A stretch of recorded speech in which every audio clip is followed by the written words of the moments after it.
Now, maybe they didn't publicize it back in the day, but to me it feels that we just have an astonishingly high number of people getting injured while making movies. I'm not saying it didn't happen at all. Like, I remember when Xena got injured, but it was something very rare. I mean, you see an injury on set once every 5 years. And back then, they were making more TV shows and more movies than they are today. So it's really interesting because, all right, so you had that Resident Evil stunt actor which lost her arm in an accident. You had the actress who played Batwoman recently coming out and saying that she got injured on set. Now you had the Adam Baldwin case, absolutely ridiculous, should never have happened.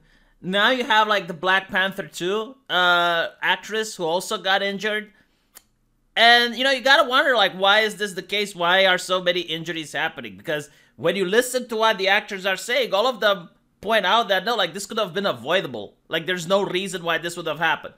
And when you look at Adam Baldwin, and you look at into the girl who was supposed to handle the weapons, apparently, she was beyond abysmal. Like, there is no way that she should have gotten the job. Now, it's two reasons, right? Like, the first one is like, do they stop hiring professional people and they just hire people based on checkboxes? So there's an entire movement, like an entire ideology in society, which is actually denying the existence of merit. And instead is saying like, no, we need to push for equity. So if someone has the correct heritage, the correct pedigree, fits the correct checkboxes, then that person should be hired. And you actually have diversity officers which do just that. Like, their job is not to find the most qualified person. Their job is to find the checkboxes.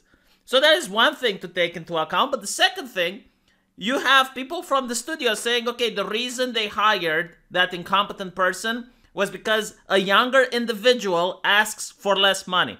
They pay them less. So this is like a way in order to cut funding, to cut investment, and they can justify it by saying, oh, it's just for diversity. Like, we're fitting our diversity quota, and at the same time, they're paying less because they don't have to hire the competent people, which are actively asking for more.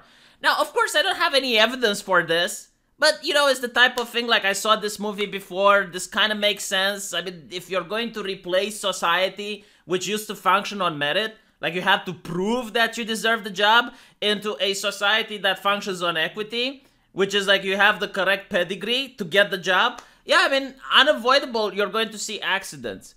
And I don't know how else to explain them. Like, maybe you guys can tell me, like, why do we see more accidents happening now than there used to be when it comes to making movies? And of course, some people from the industry are saying that because of the pandemic, because of the lockdowns, a lot of people did some soul searching and they found other jobs, they moved on.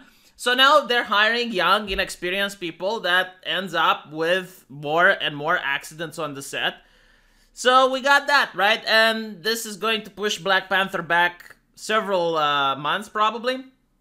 And we're going to see if any of the actors are going to come up and say more about what happened and if it could be avoided or not. Let me know what you guys think. You know, maybe I'm just blinded by ideology. Maybe I don't know what I'm talking about. But it seems that with a lot of industries, not just this one, more and more hazards are taking place that shouldn't exist and could have been avoided.